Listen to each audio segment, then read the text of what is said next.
Welcome to an episode of You Haven't Read What? I'm Krista. And I'm Christina. Join us to explore unique genres, childhood favorites, and literary classics as we dive into each other's favorite reads. Where one of us is very familiar with the book, the other is reading for the very first time. Let's go!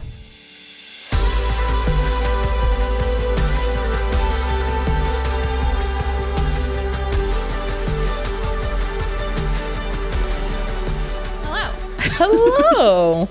As we are giggling because I already tapped and then the timer didn't start and then, I had to redo it. So The whatever. joys. The I know, joys. right? Hi, Olive. Okay. Hi, Bye, Olive. So, Yeah. Hello. hello. How's it going? I feel rusty. It's been 2 weeks. I know.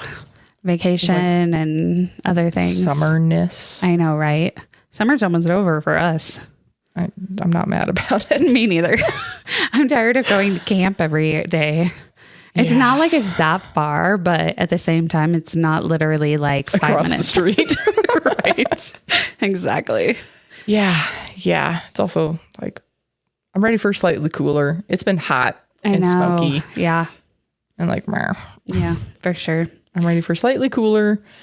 Spend some more time hiking and running Right. outside and biking when it's not, 100 degrees. Right. Yeah. But it's a dry heat.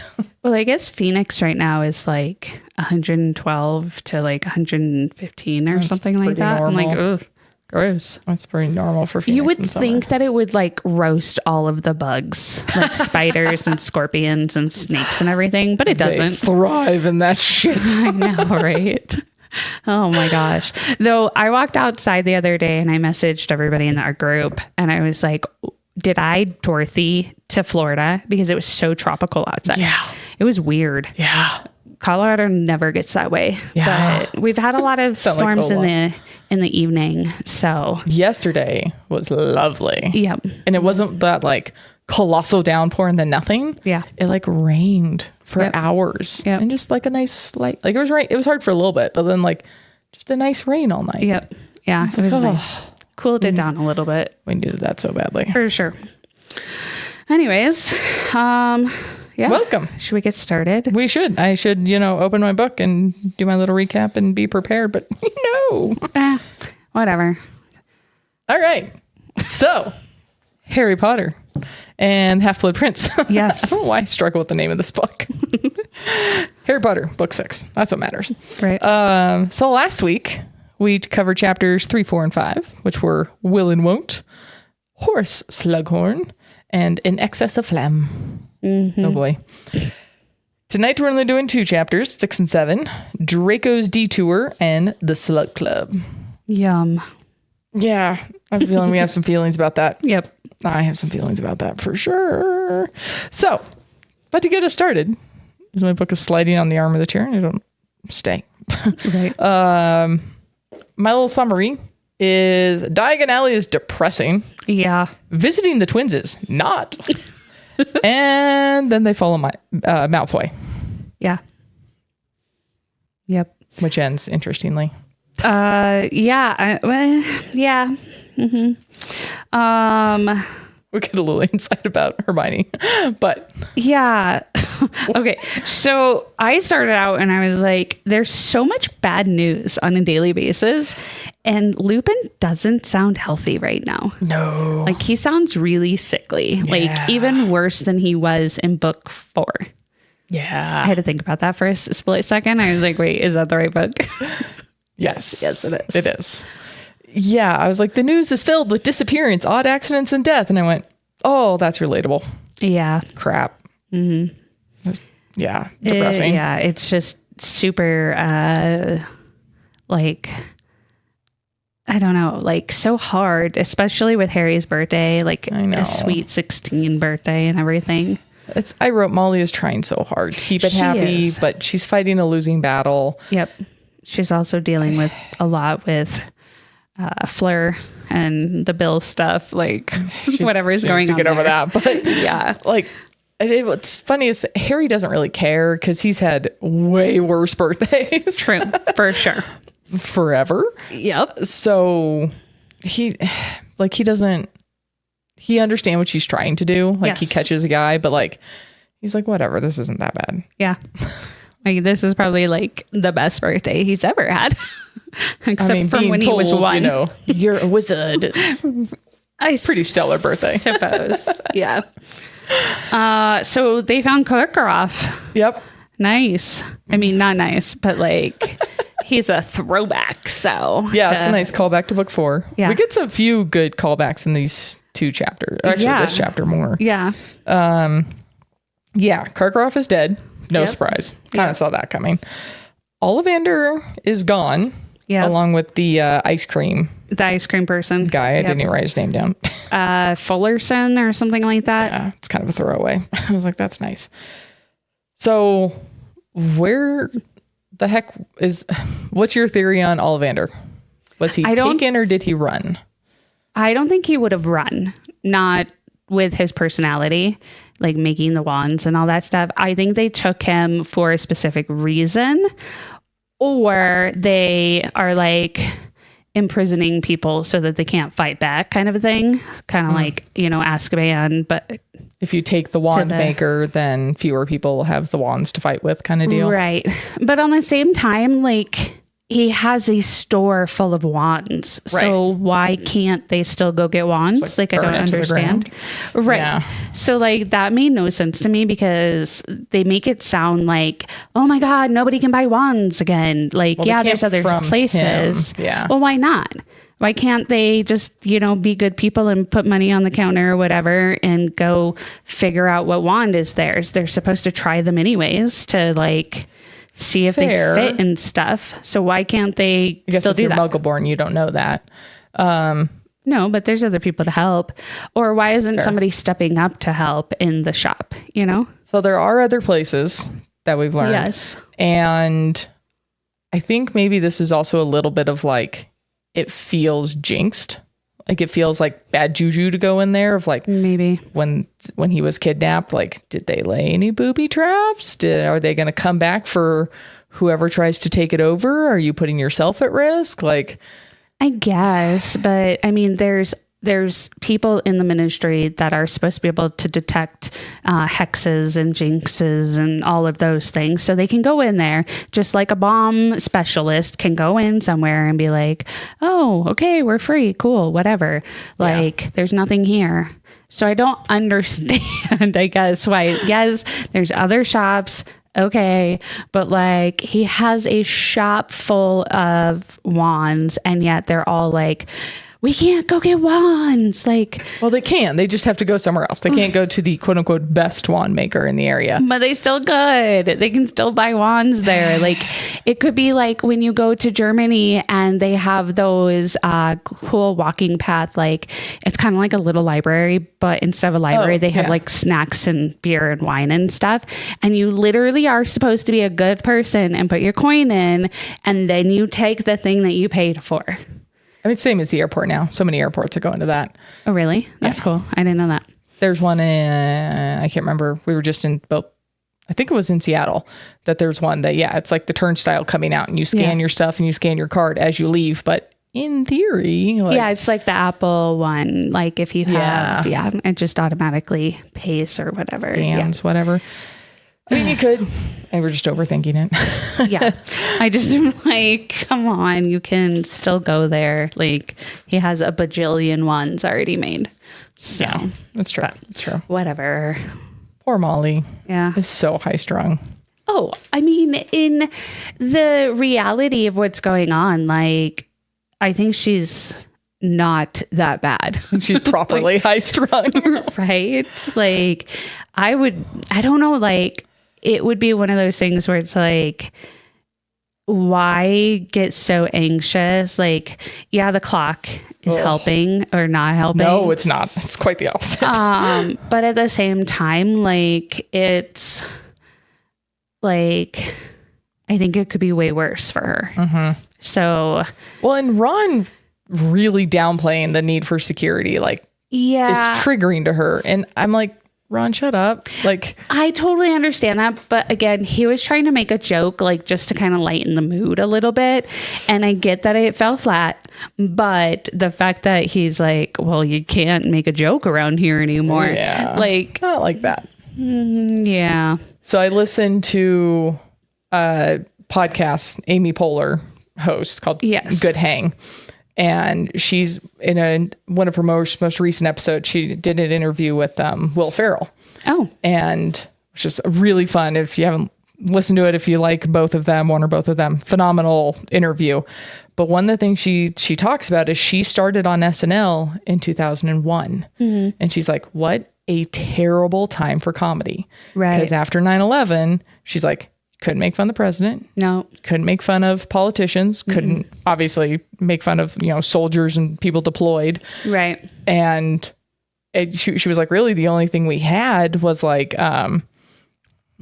stars and celebrities and stuff. But even then, people were kind of like, we kind of need them right now. Like, please don't. And so she always talks about it was a rough time for comedy. Like nobody went, especially in New York, which is where SNL is recorded. Okay. That she's like, it just felt like nobody could say anything. Nobody could make fun of anything. And nobody knew how to be funny and had to accept being funny. Yeah. And I was like, never thought of it that way. Yeah. Like she was like, it was a tough time for comedy. She's like, even if you look at comedy movies that came out then, she's like, a lot of them flopped and made like a resurgence. So there's one really, really popular one that I can't remember which one that Will Ferrell's in that came out in 2001 and like maybe it was Zoolander, that like completely flopped then, but is now has like a cult following basically. Yeah.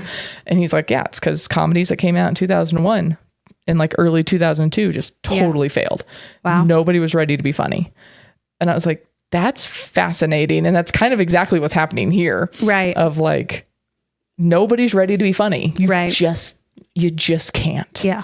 And I was like, I get it. I mean, if you think about it, it's kind of like when police officers or like medics or somebody, or even people overseas, like in the military, where that dark humor is literally their lifeline. So I completely understand where like Ron is trying to make the joke because he's just like, I need this, but your mom doesn't. And at this point, your mom is more important in the grand scheme of things. I mean, she's the one keeping you alive right now. I got in a car accident with my little dude in 2021 and I had a mask with me. So I put it on. We got picked up, he and I together, picked up by one ambulance, and I had to wear the stupid neck thing though. I was fine. My knees just hit the dashboard, which hurt. But I had to wear the stupid neck thing to get to the hospital. Yeah. And so like halfway through the ride, I was like, I'm sorry, can I take my mask off? Because this combination is really uncomfortable. Right. And I was like, I am vaccinated. He by default is vaccinated. Like, I promise. The paramedic laughs and she goes, yeah, trust me, everyone in this rig is vaccinated. And the next person who gets in this damn vehicle and gives me a lecture about why they're not vaccinated, I'm just going to throw out the back on I-70. I was like, oh shit, I'm not sure you can say that. I-70. I mean, we were driving down the freeway and she's like, the next person who I pick up to help and then gets in the back of this rig and lectures me about how bad the vaccine is, I'm going to throw out the fucking back of this car. I mean, it's one of those things where it's all personal preference and like the difference, like. But I was like, that's really dark. Yeah. Yeah. Okay. I mean, and again, like they kind of have to, it's their lifeline. Like literally some of the things that people see, it's just, it's insane and it's hard and it's no fun. I had an uncle who was a firefighter that liked to bring up the stories at dinner. We're like, you need to stop. Yeah. Because it didn't bother him. And we're all getting squeamish. It didn't like, dude. Right. Let's not barf in our dinner. The room. Right. But yeah, I was like, okay, poor Molly. So Harry is the Gryffindor Quidditch captain? Hold on. Oh. I'm going to back up. Wait, no. No, that was... Yep, sorry. Technically before security, but... Yeah, Harry's the Quidditch captain. Yeah. What happened to his life ban? Well, it was Umbridge. She still works for the ministry. No, she doesn't. Yes, she does. Since when? She still does. She was never fired by the ministry. Right, but she was fired from Hogwarts. She's not High Inquisitor. She lost all that.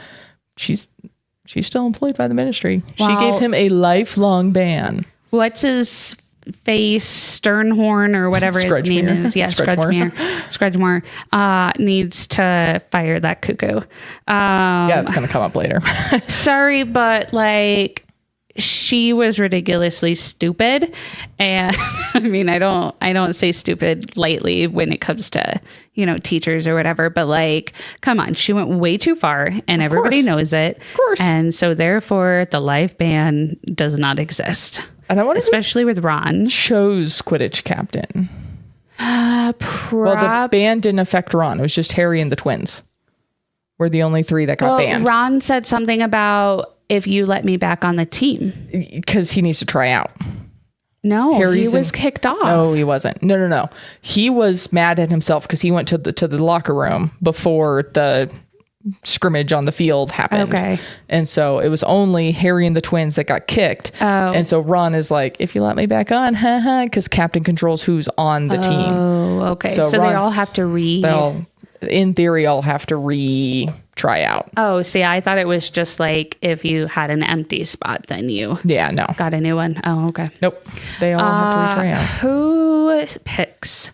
I would assume it would be the head of the houses. That's my assumption too. So McGonagall and Snape and Sprout and Flitwick.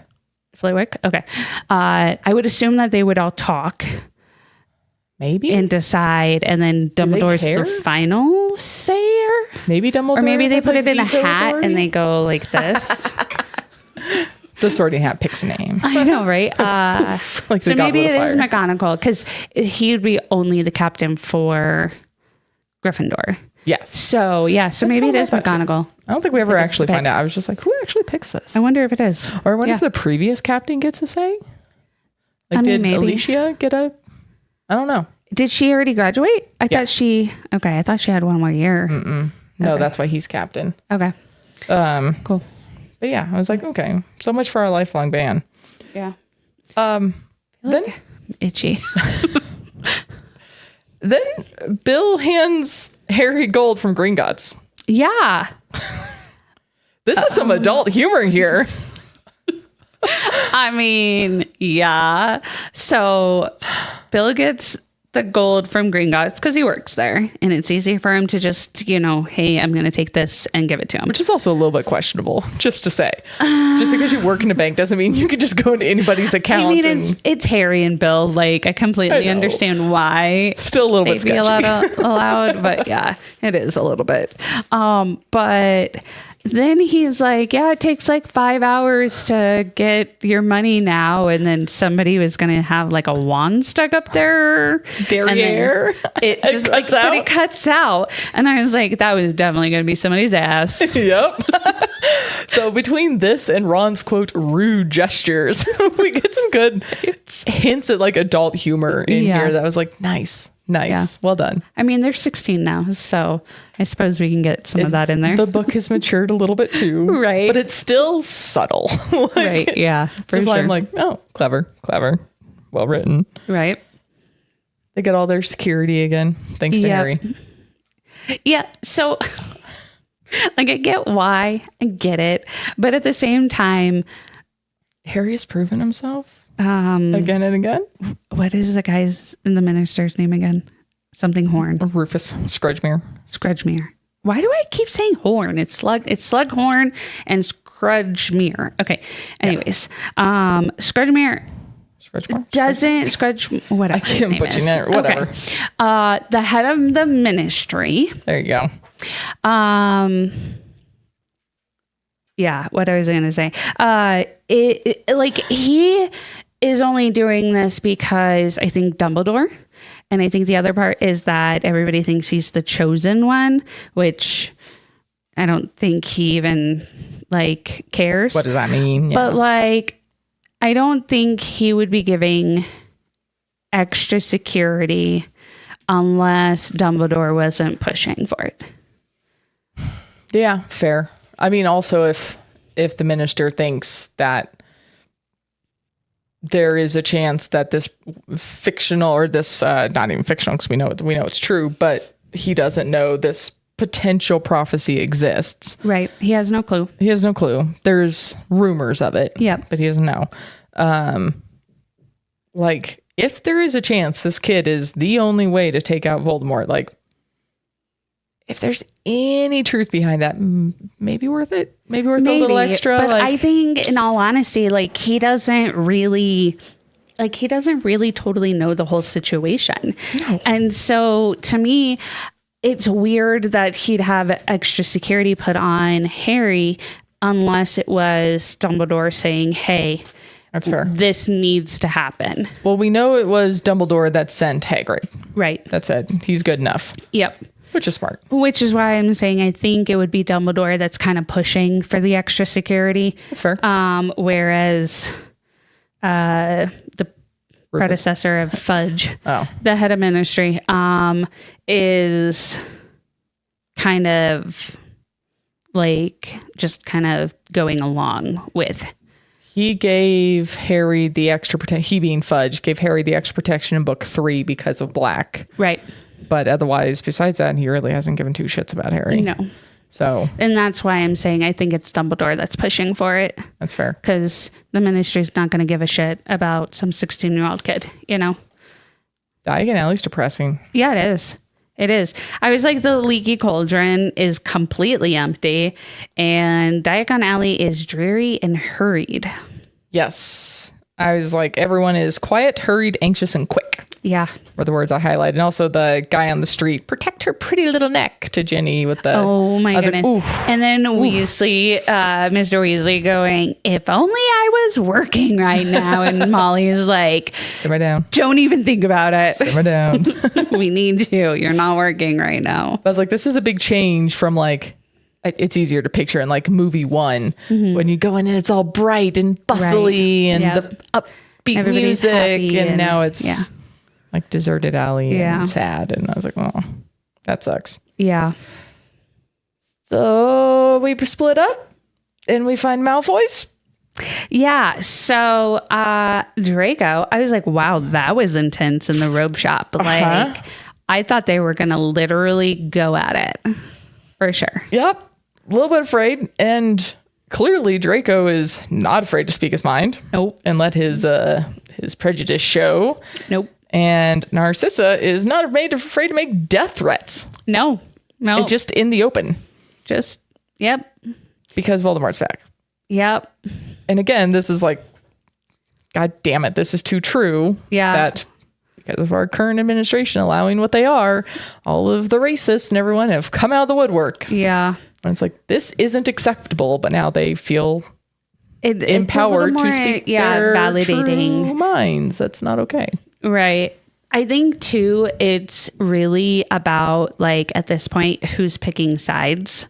Yes. Like, it's almost like this kid is being naughty, that kid's being naughty. What are the parents are going to, like, what side are the parents going to pick? And so at this point, it's Voldemort and Dumbledore / ministry. Like, what side is everybody picking? And you obviously already know some of the people that were already, on the Death Eater's side that are just gonna, do what they're gonna do. And one of those things happens to be Narcissa deciding to just threaten a 16-year-old kid. Yeah. You'll see Sirius before I see Lucius. I was like, oh, shit. Like, I mean, that was a pretty cool comeback, to be honest. Like, it was snappy. It was snappy. Reading that, I was like, damn. Like, okay. Oh, snap. Well, and I totally thought that it was kind of funny when Harry was saying that maybe they'll make room for you to be with Lucius or whatever. It's like, conjugal visits just in your little prison stall. There you go. Right? Yeah, with the Dementors around. Cheery. Well, but the Dementors aren't really around, remember? That's fair. They're not there anymore. We don't know who's guarding They're off Azkaban breathing. right now. Yeah. And like half of Azkaban's blown up, so like what the heck is Lucius going still there? Yeah, exactly. That's what I want to know. Like, how is he still there? Is he still there? Fair. Like, are any of the people that were, arrested still there? Like, I mean, in fairness, you can't like apparate or do much without a wand. So the people there are kind of stuck unless someone goes and gets them. Right. But at that point, how many people would definitely go get Lucius when... You can only apparate to places you've seen. So how do you get there? A boat? A plane? I want to see Draco and Narcissa just in a rowboat now, rowing out across the sea. That would be funny. That would be really funny. But I mean, a broom? Like, you have to go find it, but yeah. Send a apparition of some sort to go and rescue them? I don't know. Send like somebody like Buckbeak. That's not Buckbeak, because Buckbeak would probably eat them. He's weather wings now. But yes. But like seriously. Still with this. The rowboat. Like Hagrid in a rowboat. Like Draco and his mom taking turns. Right. Why does it have to be so far out? Well, and Azkaban reminds me a lot of Alcatraz. Yeah, it's kind of supposed to. Which is kind of funny because, I mean, our writer is from London. Yeah. So does she really know anything about Alcatraz? Like, I mean, a lot of people have escaped in the middle there. of the water. Not a lot. Well, we've had escapees, and now we've had one unknown. We don't know if they escaped. So far, everyone who's rumored to escape Alcatraz never showed up anywhere else. So either they did it so well, or they drowned. Or they died. We don't actually know if anybody successfully escaped Alcatraz. Okay. Well, Mythbusters did a phenomenal episode on this, by the way. Yeah. Lagrange. Bellatrix escaped Alcatraz. So did Sirius. Like, yeah, that's why I'm like, it's possible. Could be, whatever. I don't know how, but it's possible. But yeah, Luke just rides on the back of a Dementor. There you go. There you go. Exactly. Then we go to the twins. Woohoo! We go to the shop. Pooh. Oh my God. I like that Molly sees signs like, fuck my life. Right. Like, how does it come to this? Right. I have how many children, and these two decide to talk about poop on a sign in a window? Okay. Why be worried about who? When you know poo. I was dying. Oh my God. But their shop is cheery and bright. Yes. And fun. I mean, in all honesty, it's kind of like Ron needing to have some sort of joke. Yep. This is that thing. This is the outlet for the people who need it. Yes, exactly. Not so much for Molly. No. She's still a little stressed about this. Yep. But it's the outlet for the people who need it. Yeah. And I like that they have I like that they have two different sections, like a more fun section and a more serious section. The thing that came to my mind when it came from fun to serious, but backwards, would be like a sex shop with the illegal porno stuff in the back, like the hidden stuff. Yes. And then the fun stuff. Yeah. So it kind of, flipped, but that's what came to my mind. I was like, oh, they have a curtain. Oh, it's very, okay. It's all boxes and shit. Right. Which is totally the twins. Like, it's amazing to have that, both of those things, and also to be able to be like, have a daydream, like get out of your head. And Molly needs one of those in the worst way. I did. So I made a list of their products that we find out. Yeah. Reusable hangman.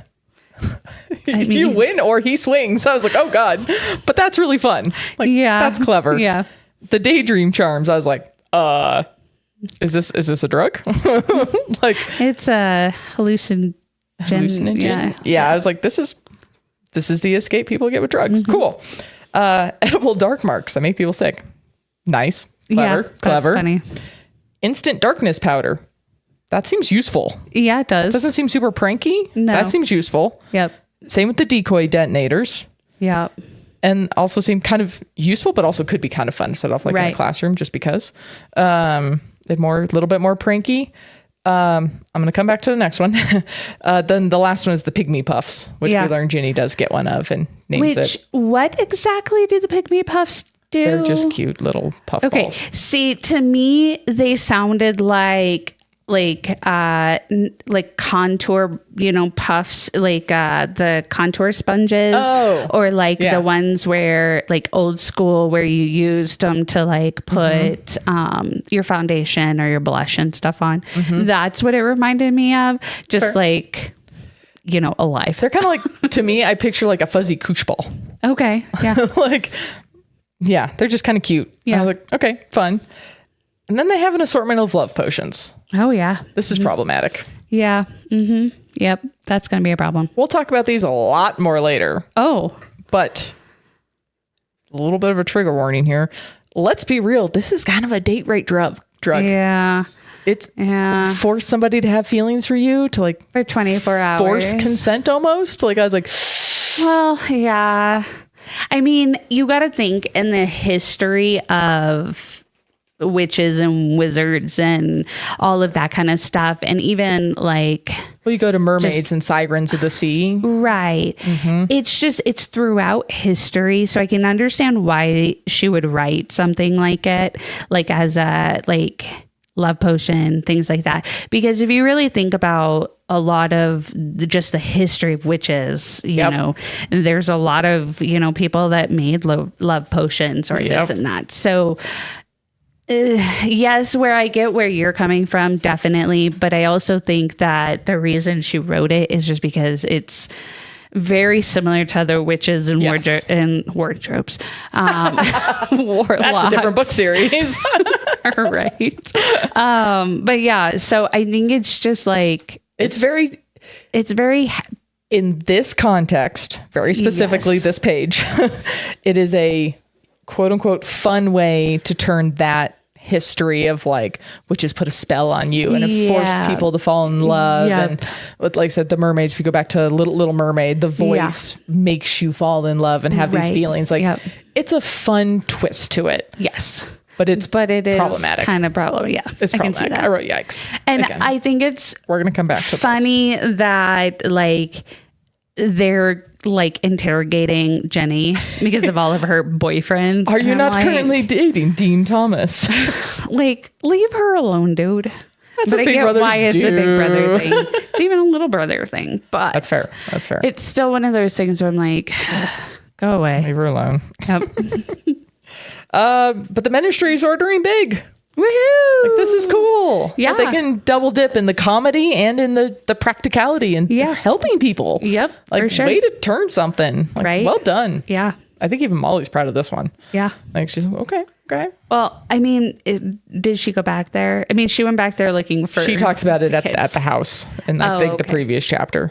It comes up that they have ministry orders, but now you get to actually see it. Yeah. And like the scale of it. Okay. Like, whoa. Like, this is legit. This is cool. Yeah. Which is cool. Harry doesn't pay. Nope. Nice callback to 4. But I don't think he actually picked anything up except for the one thing that they threw at him. They threw darkness powder, decoy detonators. I feel like one other thing. I think it was just the decoy detonators that they threw at him because Ron comes over with a whole armful of stuff. That's a movieism. But I'm your brother. That's a movieism. Okay. Anyway, we'll come back to that.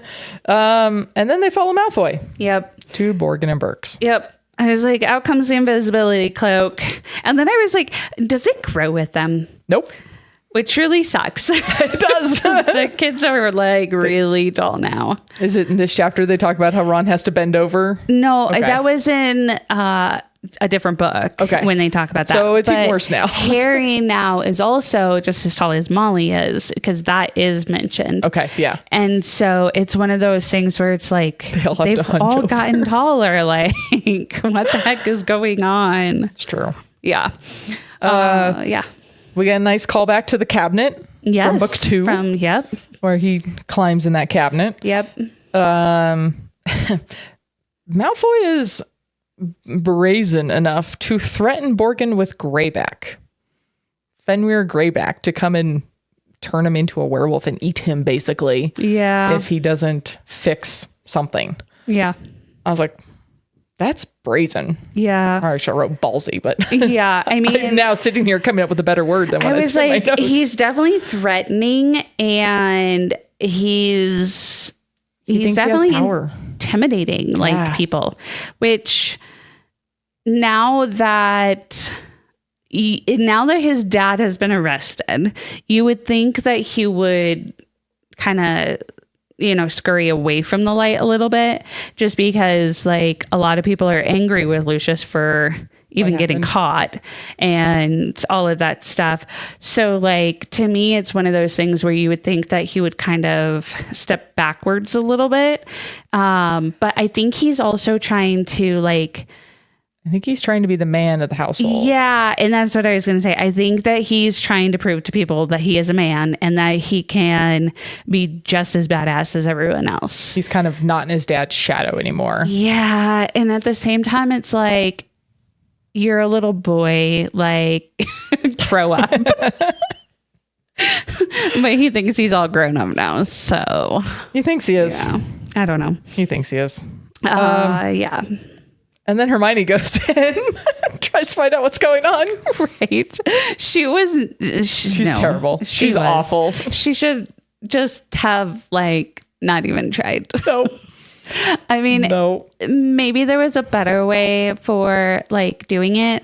I would have probably stayed outside with all three of them and put the ear back underneath just to see if what's his face starts talking to himself, if Borgin just starts talking to himself or whatever. There's way other better ways to so many other options. Right. Well, this is what she can come up with. I fancy him and I want to get him something for his birthday. Get out. Oh my God. I was like, oh, poor Hermione, the bad spy. Yeah, she's bad at it, but yeah. All right, on to the Slug Club. Sure, let's Chapter do it. 7. My little summary is, we're back on the train. Woohoo. The Slug Club. Yikes. Yep. And Malfoy busts Harry. Yes. Which is yikes. Yep. I wrote yikes a lot reading these 2 chapters. I realized, I was like, I got to come up with more words than yikes. So this is kind of the same shit, different day. Yeah. Harry is suspicious of Malfoy. Ron and Hermione are tired of talking about it. Yep. But for the first time, as a reader, we know Harry's right. Yeah. We know Draco's up to something. Right. We do know that he's up to something, but is he up to what we think he is up to? Oh, of course Or not. is this the writer trying to twist everything again? And he's actually a good guy that's just acting like a bad guy. Fair. That kind of thing. Yeah. And it almost makes me think that he might be the Half-Blood Prince, that he could be that other half and not necessarily Neville. Because he is in the Slytherin side, so I don't know. That's fair. But Harry obviously has that in real time epiphany of the dressmaker or the robes maker didn't Madam Malkin.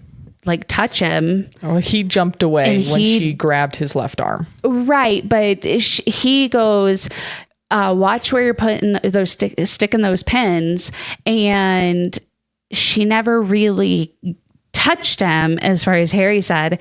And so it's one of those okay, why is he hiding his left arm and things like that. And so I kind of see where he's going with all of his information.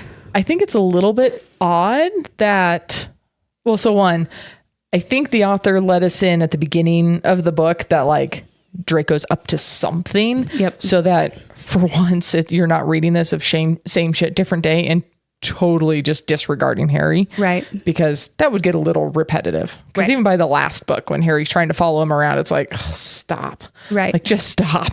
Yeah. So this is her being no, pay attention this time. Yeah. It matters this time. Yep. And I think it's a little interesting. Harry has 2 data points that both Ron and Hermione saw about maybe this is a thing, and they will just go, nah, and give no reason. So I was like, Hermione, put some logic behind this. Not saying he is, but it's weird that her argument is just, nah. Yeah. For sure. And I think it's one of those things where it's why, this is the 6th book. Why are we not listening to Harry's fucking gut at this point. Like, why? Why are we not doing it? Because every single time he has had something where he has been like, I know I'm right. I know I'm right. I know I'm right. And yet he's usually freaking right. And nobody ever believes him. The teachers don't listen to him. The teachers don't like do this. Adults don't, listen. His friends don't listen. And yet every single story at the end, he's been right. Yeah. Now, do I think he's right in this case? I think he's on I think he thinks he's right. And I think he might be semi-right, but I don't think he's totally 100% right. Which has been pretty standard to this point. Of all of Harry's theories have been on the right path. Close enough, yes. But like blaming Snape in book 1. Yes. And it ends up being Quirrell. Like he's on the right track and he's darn close. Yep.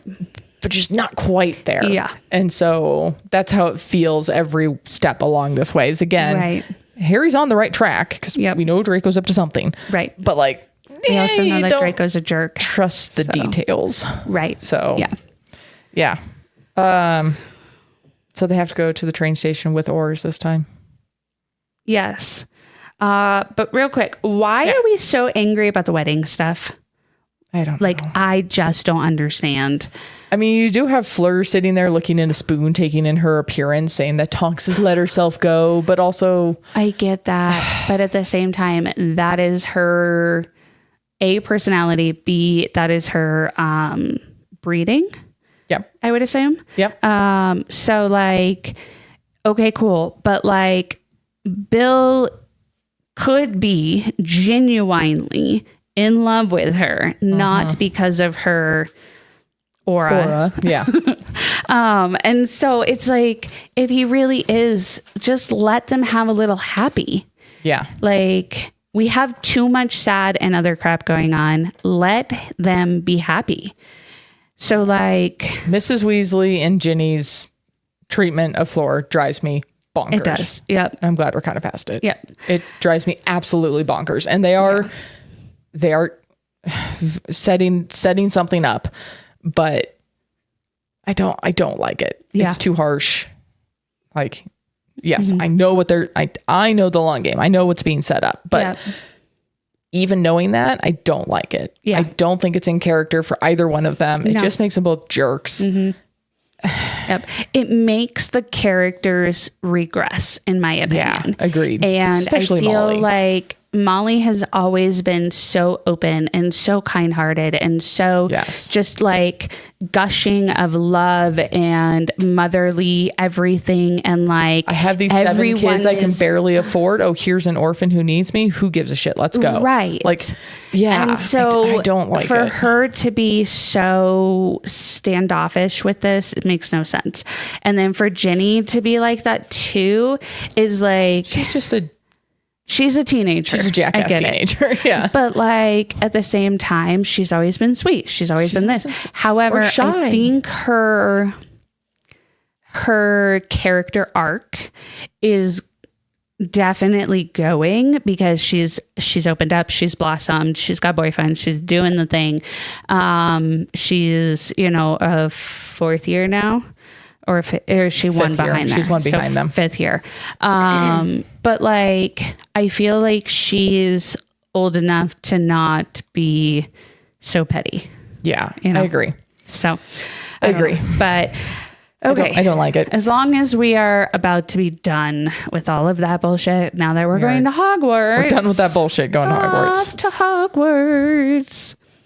But Harry asks privately to have Mr. Weasley step aside. And everybody's questioning him, what are you doing? I was is anybody going to believe him? No, nobody ever believes him when he has a thing. Mr. Weasley's well, of course you snuck away. And he's really? You knew? And he's I raised friend George. I was fair. Right, exactly. Ron, Harry, you cannot surprise the Weasleys. No. They have seen it all. No. Yeah. So, but yeah, I think no one's going to believe Harry. And I just, it is what it is. It is interesting that the ministry did raid the Malfoy's house and took stuff. I'm not surprised by that because, you're not surprised by that, but No. it's a interesting note. That's like, oh, this, like, the ministry, besides arresting him, is like fully behind you are dangerous. Yeah. And we need to be careful with this. Like, it's not. But I do think that they are powerful enough, not the ministry, the Malfoys. Are powerful enough that there are a lot. I bet you there's like some secret, dungeon or whatever that has all of their other things that the ministry wouldn't have taken. Oh, they have a secret dungeon. Oh my God. You made it sound like it's a sex dungeon. I know how that came out. Oh my God. No, it's worse than that. We're going to come back to that. But I think all of their stuff is hidden that is important to the long game. Or we also know from book 2, again, going back to that stupid cupboard, that Malfoy was selling a bunch of stuff they didn't want to be caught with. Right. So how much is just in storage at like Bergen and Bots, and who knows how many other places that Malfoy's have strategically hid things that they don't want to be caught with. Right. Like, we already know that they do this. So good thing you checked the house. Yep. Good thing they apparently found stuff and took stuff. Yeah. But like, we know that they've been preparing for this. Mm-hmm. Starting in book 2, which is also why they tried to get rid of the journal. Right. So we get on the train. So will DA keep up this year? Because I think it should. Dumbledore's army doesn't need to be like the words anymore, but I do think the dark arts need to still be practiced and consistently done, even if you are not taking potions or you're not taking, transfiguration or you're not taking all these different classes. I think it's very important that everybody keep up with their studies on all of this, especially as war is brewing. Agreed. Or is already basically happening. Yeah. Agreed. 100%. I hate Luna's line. It was like having friends. Oh, trust me. Like, Harry being awkward is because Harry is starting to realize that nobody is nice to this girl or Neville. Yeah. And, as a kind-hearted person, they need to be freaking nicer. Yeah. And, Harry is oblivious to so much that I think he's starting to realize, hey, like, this is a thing I need to be doing. Yeah. So, and when the girl comes in and is like, do you want to come and hang out with them? Right. Because they're my friends. Yeah.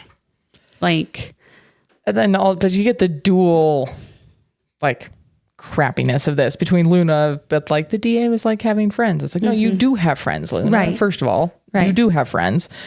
Secondly, but he doesn't say it. We learn that's fair. Harry does need to speak up on that. Gran, Neville's grandmother, is, quote, finally proud of him. Yep. Enter my next yikes. Yep. That he has proven himself to finally be following his father's footsteps, and she got him a new wand because he'd been using his dad's wand. Yeah.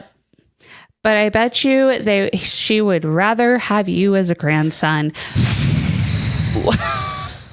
Like, what a freaking mind fuck for these kids to not have anyone in their corner to a point of thinking that they're not worthy enough. Like, they're not wanted. Right. And period. It brings me to like society now of there are so many kids in their early teens that kill themselves because of this bullshit, the bullying, the feeling at home of not being, wanted or whatever it is. Especially kids like Neville that are just different. Just tell them that you love them. Like, come on.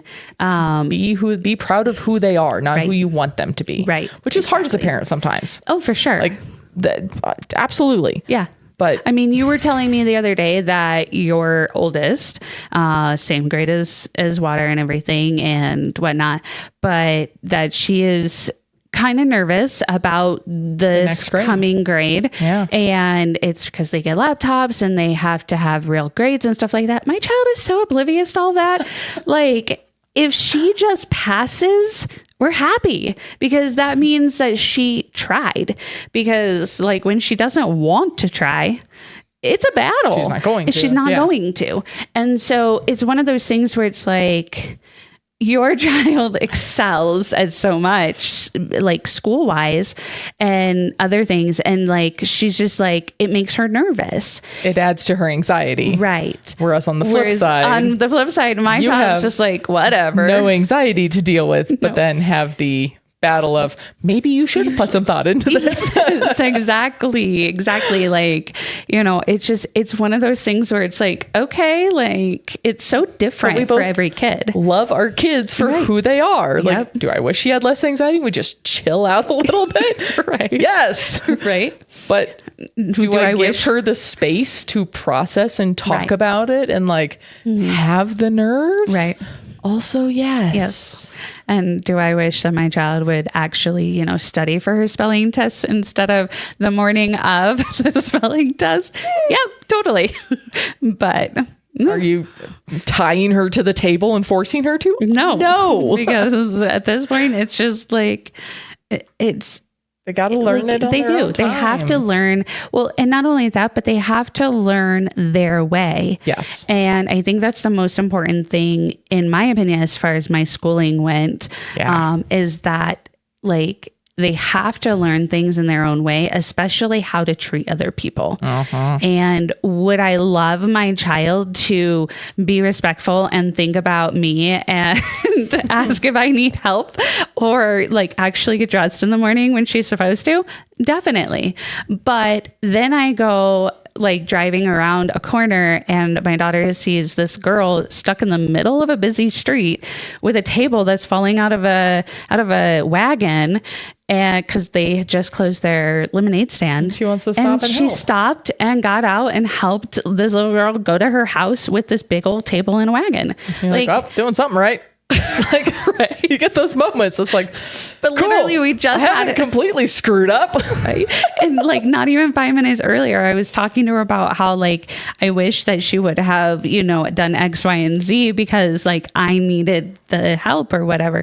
And then it's just like, here, let me just hop out. I'm like, okay, cool. Great. Yeah. And I think like in this way though, Harry is starting to like realize like, hey, I need to be a better person. I need to be more involved. Empathetic? Maybe like, Is that the word I'm trying to come up with? right.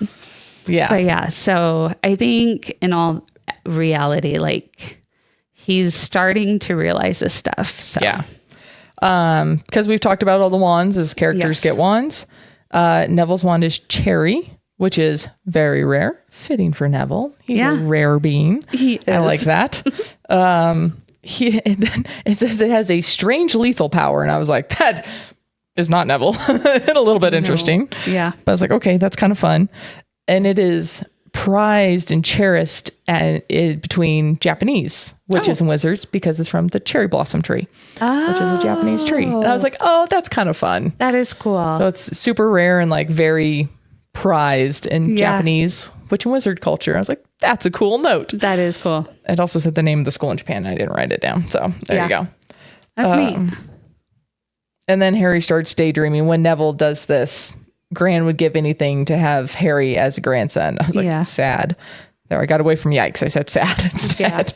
And Harry goes into this daydream about like the what ifs. If the prophecy had ended up as Neville, would Neville be bidding goodbye to Molly while Harry said goodbye to Lily? Yeah. And I was like, oh. In reality, like it's a hard what if. And what ifs never really are a good way to like, I always called them the what if rivers because they're never good to go down. Nope. However, I think in that moment, Harry needed to experience a little bit of the other side in a way of like, would Neville's parents be, like would they have thrown themselves? Would they have done that? Yeah. And he's just like, if it was Neville's grandmother, hell no. Maybe for her son, but not her grandson. Fair. And so it's one of those things where it's kind of like you kind of have to go down that channel to kind of be like, could I have been, saved as far as my family and everything like that? But then you think about it and you're like, just because you're saved in one aspect does not mean that you don't have an accident or something in another aspect. So like for every thing that happens, other things could have happened, and it's kind of like, car accidents. You get stopped by a red light and you get pissed because of this and that.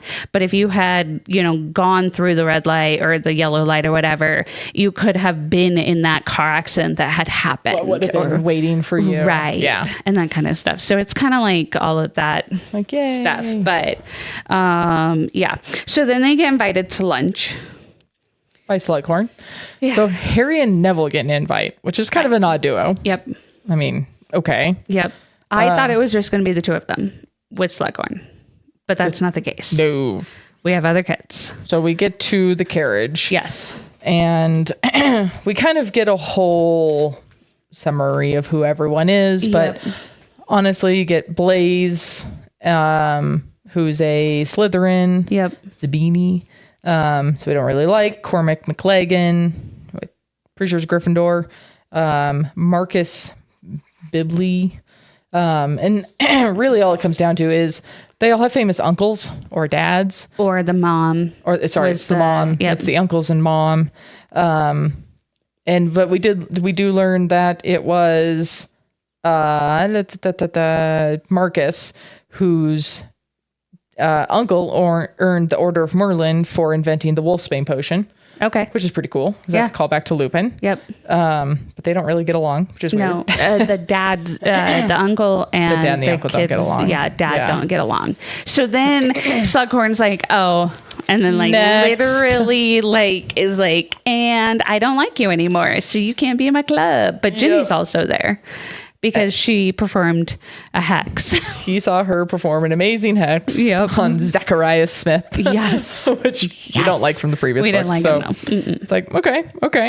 Cormac McLagan gets the name drop of, I went hunting with Bertie Higgs and Rufus Scrimgeour. Yeah. And it's like, oh, there you go. So you're still good on the club. Like, oh, great. And as Harry suspected, then it's because he's the chosen one. Right. Do we ever really get Neville? Yeah. Uncomfortable talking about the Aurors because, not great. But Harry gets the impression that Slughorn's judgment on Neville is still out. Like, he's not totally sure just because his parents, I guess. Is that the reason that Slughorn likes Neville is because of the parents? Yeah. Okay. That's weird. I mean, I like you because your parents are, like crazy in the head now. Well, he likes them because they were talented. Oh. They were talented in school and then they did good things. I don't know. He needs to go away. And Ginny, who did the marvelous bat bogey hex. Yep. as he was passing the carriage. So like she didn't get an invite initially. Yeah. He saw her do something and went, "You're sweet. Come on." Yeah. Like, oh boy. The only girl too. Oh, good point. Yes. Yeah. Ginny goes to Harry's defense a couple of times, calls everything that the Daily Prophet is rubbish, which is such a phenomenal word. Though both Neville and Ginny let it slip that they were at the ministry with Harry, and Harry isn't talking about any of it because they don't want to admit that they were there. And then they let it slip. I was like, dudes. I do like Neville. We never heard a prophecy. And I'm like, you're not lying. True. But Harry's also like, doop, doop, doop. Like, I have no words. Right. I don't want to talk. So this is when we learn he was delighted to have them all join what he called the Slug Club at Hogwarts. Yeah, gross. It's bad. This is teacher picking favorites to a whole new level. Yeah. Like, teachers obviously have opinions on kids, and you're allowed to have kids that you click with better than others. Like, there's nothing wrong with that. Snape. But you don't treat them differently. Have you met Snape? Yep. Yep. Yeah. Then he calls Ginny Miss because he names them all. Okay, away you go. Same with you, Miss. And I was like, oh, bleh. Bleh. Malfoy? Yep. Okay. So come on, Harry. Harry decides to follow the Slytherin guy back to their cart. Zabini. Yeah. And He says a fun last name. yeah, and Malfoy, he didn't think Malfoy saw him climb up into the luggage rack. Sorry, but there's a chance he did. And I'm like, come Right. on, man. then I would have left at that point because, but Malfoy talks about a bunch of different stuff about possibly not being there next year because he might be on to bigger and better things. I see he's laying in Pansy Parkinson's lap. Stop. He's only doing it because she wants to, She's stroking his hair. yeah, and he just wants somebody to stroke his ego. Yep. So, Yep. but yeah, so he might not be there next year. And then Moved on to Of bigger course, and better things. Malfoy hears Harry gasp when he gets hit in the head with a trunk. But even Zabini goes, 16-year-olds aren't even qualified. Like, you wouldn't, Voldemort doesn't want you, which is the exact same argument. Right. And the Everybody extent else- of the argument and that Weasley Ron and is saying. Hermione and Arthur all had. Right. But even Malfoy goes, maybe he doesn't care if I'm qualified. Maybe the job he wants me to do is something you don't need to be qualified for. And I'm like, that's odd. Something to do with Okay. Harry at that point. Yeah, Would be my possibly. guess. Yeah. So Malfoy sees him again or hears him. Yep. And then when Malfoy's the last one in the carriage, I would have pieced the F out. I would have quicker hexed him right then and there. Right? Like, hit him first and then leave. Yes, like something. Instead, he gets pulled out of the luggage thing. Victor's Tortalis, the same thing that Neville shoop and falls over. Yes. And then Malfoy gets away with the invisible cloak. He also says, you didn't hear anything I cared about. Yeah. Oh, wait. No, he didn't take the cloak. He put it covers over Harry. Harry. I kept thinking that he was going to take it. But it That's makes me why. go, Yeah. did Malfoy say what he said because he knew Oh, for somebody was sure. listening? So now it's like, God damn it, can we trust anything we just heard? No. Which is even more frustrating. I mean, I don't think we can trust a lot of it except for the tidbits that he specifically wanted, to say to his friends. So like, I don't think he's actually going to leave a year early because I think he thinks that would be stupid. But I also do think that he's trying to put in the bug of, I could be working for Voldemort. Like, Yeah. who's going to stop me? Right. So So yeah, he breaks his nose, yeah. throws the invisibility cloak over him, and says, you'll be halfway back to London before anybody finds you, and then steps on his fingers and leaves. Mm-hmm. And that's where we end the chapter. Yeah. Well, with him hoping that Hermione and Ron had taken his trunk out for him. I'm like, dude. It's true. It's true. But yeah. All right. So next week, Yes. we're going to do 3 chapters. There we go. The chapter's name split between 2 pages, so I gotta... which, fair warning, these are going to be heavy chapters. I probably should have split this into 2 and 2 again. My bad. So we're going to have to talk fast next week. Okay. But chapter 8, Snape victorious. Chapter 9, the Half-Blood Prince. Oh, hey, we get to find out who it is.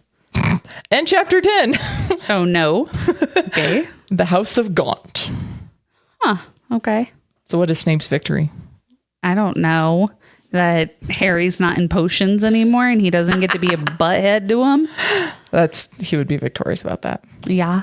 I've bugged you enough about the Half-Blood Prince. We'll let that one go for now. Yeah, I don't know. And then the House of Gaunt. You have no idea going Yeah, I into that. don't know what that is. That is chapter 10. That is the House of Gaunt. Again, I will put the trigger warning next week. Okay. We're going to have some adult conversation next week about love potions. Okay. So, I told you they'd come back. Yeah. So, forewarning, trigger warning for you as you read. Yeah. And for everyone listening to that chapter next week, again, we'll warn when we get there, but Okay.